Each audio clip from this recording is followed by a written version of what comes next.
Hey guys, I'm Grestar, and how about we play more Crystalline? So in case you guys aren't aware, I do have a new channel. Again, this is called Riz Reacts now. My other channel is Riz Grestar. I would highly recommend you go there if you're watching this video, because that means that you must be somewhat interested, at least in my Let's Play videos. And if you've been enjoying Crystalline, I would highly recommend going to my channel right now, because there is a series there called Coyote After Story that I'm playing. I'm currently about halfway through as far as uploading goes. Actually, at this point, I'd be almost done with the series. You should go watch that. I think it's really cute. It's by the same developer as Pixel Fade Studio, or as Crystalline, which is Pixel Fade Studio, and Ace Academy, where Coyote originally comes from. So if you've enjoyed either of those series, yeah, I'd recommend going and checking out Coyote After Story. But yes, back to Crystalline. We're just going to load, and I assume we're the most recent one. So here we go. My legs ache by the time we make it out of the mountains, and they're aching even more traveling towards Costa Coral. It's hard to walk through the sand with our boots and supplies, but we make good time and eventually return to the beach city. The sun lowers over the ocean in the distance, smearing the sky in pinks and purples. Golden light sparkles across the waves. I wish we had time for another visit to the beach. But alas, we do not. Nobody pays us any attention as we return to the inn. We plop down at one of the tables, exhausted. My stomach grumbles. I'm starving. I'm pretty hungry myself. I'll go get us some food. Yay, stew! Please let me assist you. Oh no, immediately doesn't want stew. As they stand to their feet, a voice stops them. Excuse me, miss? We pause and turn around. A young man stands from one of the nearby tables and rushes over to us. As he gets closer, I can see he's wearing a blue uniform with a mailbag strapped across his chest. He squints at Leanna, then lets out a sigh of relief. Also, I feel like I have something on my face. I'm sorry if I keep rubbing at myself. Oh, thank goodness. I found you. I've been looking literally everywhere. Leanna's brows knit with concern. Is this something from her family? Can I help you? He nods, face flushed from excitement. I've been trying to catch up to you for days. Leanna blinks. Days? He nods. I missed you in Illumia. Someone said they saw your group head towards Costa Coral, so I made my way here. But after searching all day, all over town, I couldn't find you. Oh no, it's like we were underground or something. He groans, his hands flying up into his hair. The next day, someone pointed in the direction they thought they saw you guys heading. So I kept traveling and asking for directions. I followed them as best I could, but I got lost. You know, I know this guy is like only ever used for side characters, but I like his vocal quality. It still reminds me of Danny Sexbang. Which, how do you not love Danny, right? So, he sucks in a deep breath. His voice becomes higher, faster, and more distressed with every word. There was absolutely nothing there but mountains, so I came back to Costa Coral. I decided that tomorrow morning, I'd just go back to Illumia and see if you showed up. But then I saw you guys, and... Here we are! He exhales loudly, then rustles inside his bag. Here. He extends a scroll out to Leanna. It's sealed shut with a royal blue wax. There's a sigil of a sunrise on it. Leanna freezes. His voice is hopeful and strained. You are Leanna Dawn, correct? He's like, please say yes. Even if not, just say yes. Her face goes pale. Yes? I frown. What is it about the scroll that's got her looking so cautious? The courier lets out a breath of relief. Right. I'll be on my way then. He gives us a low bow and leaves. Do we want to tip him? He worked so hard. We should give him a tip. Leanna's hands shake as she breaks the seal and unravels the scroll. After she's finished reading, she looks solemn. What is it? It's a letter from my parents. Well, I was right about that much. Your parents? Leanna nods as she scans the page again. She looks up at us with worried eyes. It sounds urgent. I have to go back home. Home? What's going on? Leanna shakes her head. I don't know. I've never gotten a letter to go back home before. So it must be serious. Kara nods firmly. We'll go with you. Leanna hesitates. But what about Void? Void will still be there waiting for us. Yeah. Void isn't going anywhere. They can wait. They might become a little more powerful in the meantime, but nothing we can't handle. I'm great at those mini-games. Nothing is more important than your well-being, and it sounds like your family really needs you right now. That's right. Zach nods. We go where you go. Where exactly would we be going? Hearthdawn. Yeah, Amelia looks thoughtful. Is that just conveniently located nearby? That is where the celestial mountain ranges are located. What does that mean? Her eyes light up. Perhaps we could acquire the extract of spirit flower while we are Oh there. yeah, that. Oh, that's pretty rare. It'd be a good find. It would be. As the group chats excitedly amongst themselves, Leanna remains quiet. I nudge her. You okay? She nods and smiles at me, but her smile doesn't reach her eyes. My stomach twists with worry. I've never seen Leanna act like this. Whatever is happening, I'm sure everything will be okay. The Pongo nods in agreement. Poi poi. He wobbles over to her and nuzzles against her boot. Her face cracks with a small smile. She bends down and picks him up, hugging the Pongo tight to her chest. You're right. Thank you. Poi poi. The Pongo's voice is soft and concerned. It looks more like Leanna is hugging him for comfort instead of her usual fits of excitement over his cuteness. In any case, it's getting late. Kara stifles a yawn. Agreed. Oh, I'm getting a bit sleepy. We slowly get up from our table. Kara secures a couple of rooms for us and passes us the keys. The team makes their way to the rooms, except for Leanna, who remains seated. I sit back down next to Leanna. Hey, are you sure you're okay? She sighs deeply. I'm just worried about going home. What did the letter say? Leanna doesn't respond. My stomach clenches. Is it really that bad? She doesn't look at me, but hands me the scroll. I blink, surprised. Are you sure you're okay with me reading it? She nods. I pause, unsure of what I'm about to find. Frowning, I unravel the scroll, revealing large, swoopy, elegant handwriting. The same sunrise sigil is stamped next to the signature at the bottom. Dear Leanna, it is of urgent matter that you return home as soon as you are able. Leon has also been summoned. Best regards, Father. Oh, that tells us nothing! Who's Leon again? Use context! Oh, Leanna blinks. my older brother. I knew that because I used context. Oh, right, the other Mage Knight in the Dawn family. I guess it's in case you played this more spaced out maybe than I have. I mean, I've played it fairly spaced out, but, you know, I still remembered that whole thing about her brother. I don't think we were ever given his name, but context. You know, unless they're like, Leon was also summoned. Oh, who's Leon? Oh, you know, family butler. Like, I was expecting nothing like that. Who's Leon? Oh, the dude from RE4. The letter is pretty vague. I'd probably be imagining the worst too.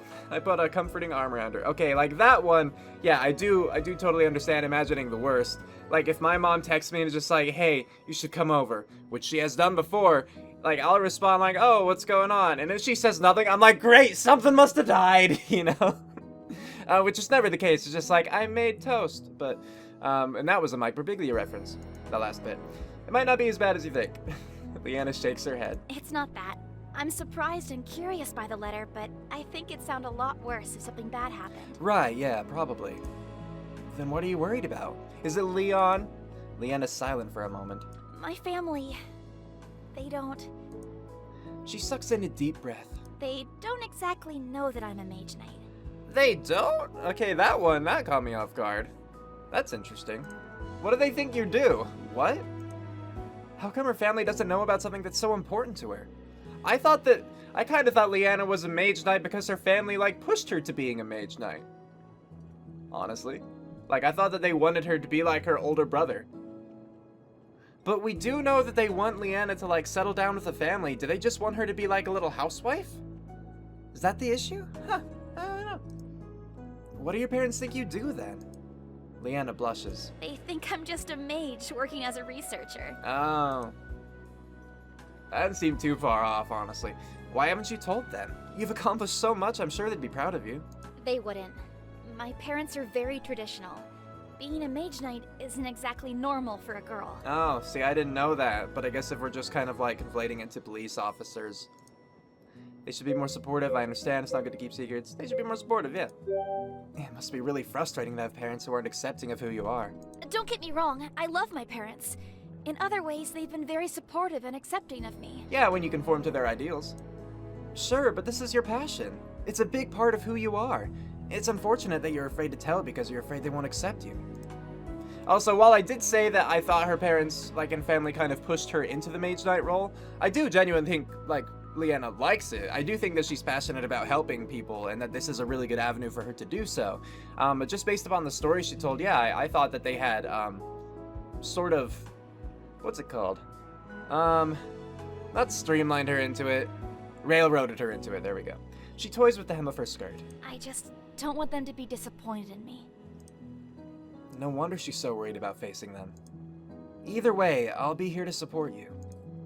She flashes me a genuine smile and squeezes my hand. Speaking of which, do you think you can also keep our relationship a secret? But that's what they wanted for you. That would make them happy, right? Like, look, Mom, Dad, I'm a mage knight and a girlfriend. Like, a secret?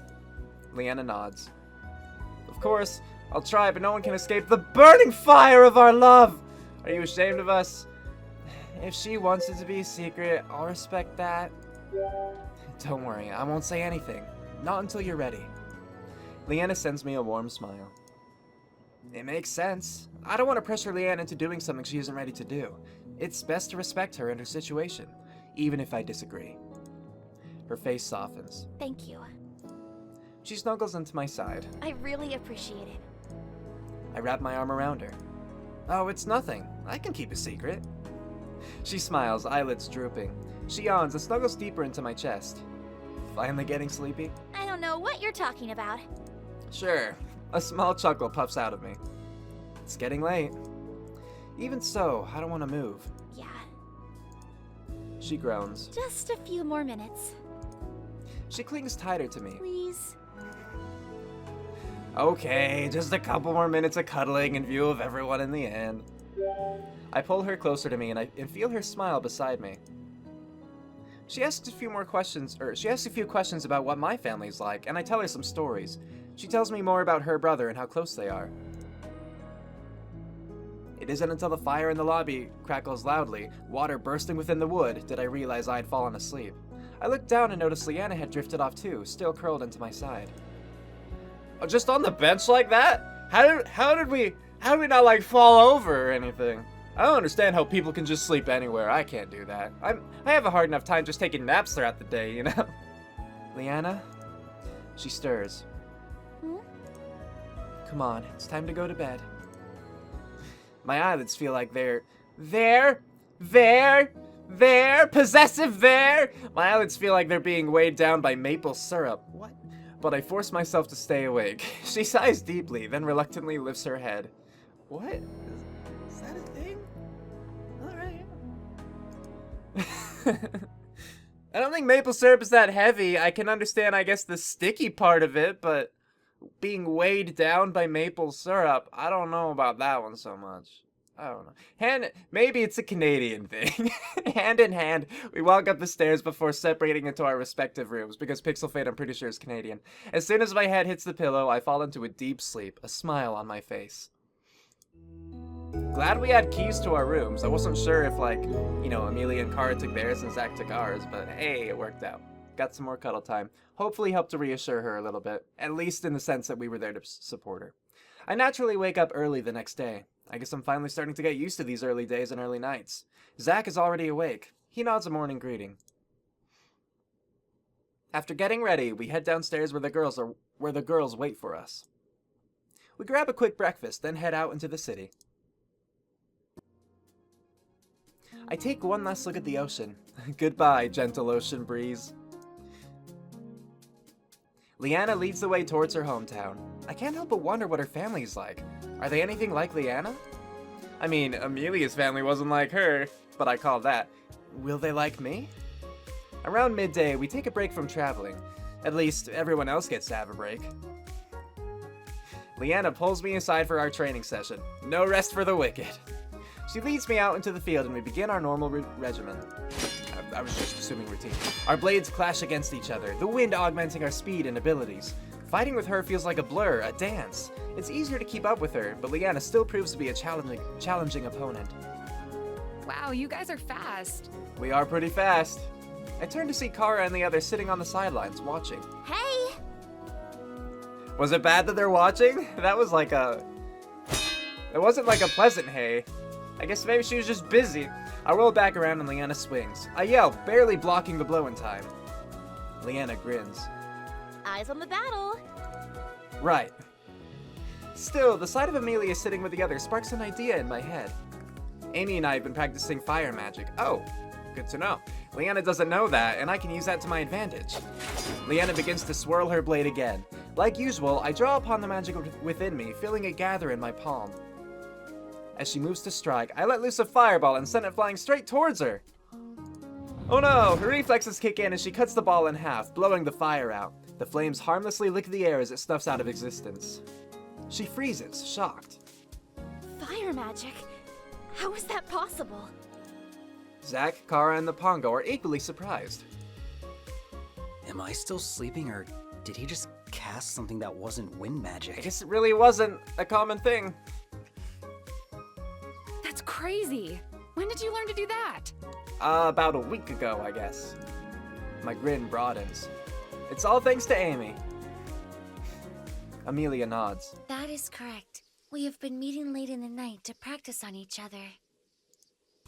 Leanna's eyes widen. She rolls to face Amy, completely red. Wait, what? Amy nods. He has told me he has left each night feeling quite satisfied. Oh, Amy, you're choosing the wrong words, hon. What? Whoa, wait a minute. Amelia remains as stoic as ever, but she seems confused by Leanna's reaction. I do not understand your surprise. In truth, we have shared many sessions together. Remember, Leanna, we were just talking about casting fire magic. You know that she uses fire magic. It's okay. What? Wind growls around her form, rounding on me. She means training sessions! My voice squeaks like I've just struck puberty all over again. I show her my hand, my fingers still sizzling and smoking with flames. We've been training for magic! Leanna calms down as the wind dissipates around her. Oh, right. Right, yeah, the logical thing. Zack raises an eyebrow. You have an odd way of wording things, Amy. She does, though, to be fair. You could just use one note of clarification and all of that would have made more sense. Amelia doesn't seem to hear Zack's comment. Instead, she taps her chin in thought. I am quite pleased to see you cast another element so naturally. It seems our training together has been of use after all. Like, the biggest difficulty for us at that time was not casting fire magic, but casting both fire and wind simultaneously. So, have we gotten better in that regard? That's what I'm more curious about. Yeah, it's getting easier every time I cast. The fact that you have mastered another element so quickly is very impressive. Truly, your growth I don't know if has I'd say been master. established at an accelerated rate. I threw a fireball. Is that mastery? I don't know. I don't know about that. Aw, shucks. Watch out, new magecasters in town. Let's not make a big deal out of this. You know, say aw, shucks. Look, she has a cute little smile. She's like actually complimenting me, which she normally doesn't. Yeah, aw, shucks. I rub the back of my head, a bit embarrassed. Thanks, Amy. I'm only as good as my instructor, and hopefully not that good yet, because that would be pretty impressive, and I don't want to make you feel bad or anything. If you thought that was cool, though, just wait until you see me cast all of the elements. Once Amy and I figured out the connection between emotions and casting, I've been secretly practicing summoning other elements. Oh, by channeling what I felt when the elemental transferred me her power, I've been able to cast both water and earth magic, too. Leanna blinks in surprise. What? Really? I see. I suppose it would be natural for you to discover the casting methods for the remaining elements too. I was kind of thinking we'd have to run into other cases of magic use, which honestly was part of the reason that I thought Ginglin came into the picture, was because then I would have like a shadow instructor. But I guess I'm just learning them on my own, so that works. Zack smirks. Sounds like a demonstration's in order. Wow, why are you being all like smug about it? You're the one who like usually cowers when magic. Okay, to be fair, it's only like the temporal rift magic, which is a huge output of magic, but still. Right now? He nods. Unless you can't actually summon all the elements. Well, I can't summon shadow magic yet to my knowledge, because I've never felt that emotion. We just haven't visited that temple, but I'll try the others. I scoff and take a step back, readying myself. Almost instinctively, I first channel wind magic. I've been doing it for so long now, it feels like second nature. Next, I materialize a ball of fire next to the ball of wind. The fire eagerly laps at the wind. Focusing my concentration, I remember the tranquility of the Earth Temple and create a shield of earth. Cool liquid forms on my fingertips as I summon water. With all of the elements in hand, I mold them into their own balls of energy and let them loose into the sky. I wonder what happens if I combine them. I summon a fireball and add wind magic to it. The fire eagerly eats at the added oxygen, swelling twice its size in an instant. Okay, that was already much easier for me than when we first did it with Amelia. Whoa. I drop concentration as I try not to burn myself. Maybe I should try something else. I bring up an earthen shield and ice it over with water magic. Summoning wind magic, I funnel the energy into a small whirlwind and slowly add fire to it. Then I launch it at the frozen shield. The ice fizzles beneath the fire's heat, and the shield blasts to bits. My friends duck to avoid the shrapnel. Sorry! My breathing starts to become labored and sweat beads on my temple. I wonder what would happen if I try to combine all of the elements at once. Maybe you shouldn't do that just yet. You're already really tired. I try to mush all of the elements into one ball of energy, but my knees give out. Ugh! The magic winks out as I slide to the grass. My chest struggles for breath and I gulp in the air in short gasps. My muscles burn as if I'd just finished a weight training session instead of a magic training session. Leanna rushes over to me, her brows furrowed in concern. Are you okay? She frantically checks me, making sure that I haven't suffered any external injuries when I fell. I give her a calming smile, but she doesn't seem convinced. Yeah. Kara looks nervous. Maybe you don't try that again for a while. Amelia tilts her head. That was much better, though. A curious reaction, but one which is unsurprising. I remember the warning she gave me about using up a high amount of energy at once. I used too much energy again, didn't I? She nods. If this keeps up, I'm never going to be able to open a rift to go back home. How do we move past this? Casting magic is just like building any other muscle or skill. The more you practice, Right. the stronger your ability to cast multiple elements will become. We have gone over this, yes, I recall. I guess I'm going to need a lot more training, huh? Indeed. Our eyes lock. A light sparks behind Amy's eyes, and I feel a smile slowly rise on my lips. I feel like there's a deep understanding between us that wasn't there before. Leanna's face is still creased with worry. Right. Just stay here for a while, okay? You need your rest. We can take care of cleaning up the camp. Sure, I'll sit here. Zach and Kara nod. Yeah, don't worry about it. We'll take care of it. Thanks, Zach. Kinda nice to hear him say that. Even if he already agreed, to hear him vocalize it, because Zach's not much for talking. The Pongo bounces into my arms. He snuggles up to me, trying to comfort me. Boy. Thanks, buddy. I smile and pat him on the head. I'm starting to feel better already. The others leave me to rest, and I hear a small sound. What was that? Something shifts from the corner of my eye. I blink and lift my head. A pink Pongo hops out from the edge of the forest. She pauses, looking around. Aw, another Pongo! I wonder if she's lost. My Pongo perks up in my lap. The pink Pongo blinks. She tilts her head. Boy. My Pongo's cheeks dust pink against his blue. What? She's got a little bow! Where did she steal that from? But look, he's so happy. His eyes shimmer with wonder. Is this love at first sight? My Pongo blinks and shakes his head, snapping out of his trance. He bounds up to her. Boy. She smiles shyly. Boy. My blue Pongo shivers happily. He splits into a wide grin. Boy. Which quickly transforms into a lewd grin. Pongo, no! Boy. Pongo! Oh no. The pink Pongo scrunches up her little face in disgust. Boy. Oh no, in a flash she scampers away. Boy. You ruined it, buddy. Although my Pongo tries to stop her, he's too late, and she disappears from view. He waits and then slumps. He shrinks about 2 inches, absolutely crestfallen. Hey, little guy, are you alright? His body, heavier than usual, deflates. He flops face first to the ground like a glob of ice cream. His voice is muffled against the grass. What is this music for, though? This is much too intense for, like, he was perverted and she left because of that. Boy. Oh no, I've never seen him like this. I pat him on the head. It's okay, we've all been rejected at some point. Boy. He snaps at me. Okay, maybe he's not really looking for advice. Music's still there. I pause and look around, trying to think of something. Sunlight glints off of my gauntlet. I blink and glance down at it. Wait, I have an idea. Boy? The Pongo looks up at the sound of me fiddling with my gauntlet. It takes me a few minutes to pry the crystal out, but when I do, I smile and extend it to him. I don't really need this anymore, so I'd like for you to have it. Boy? Are you sure you don't need it anymore? I know you have that, like, internal well of energy, but it would still be nice to have an external source, wouldn't it? The Pongo's eyes go wide. He sits up. I guess I can always grab another later somewhere. Boy?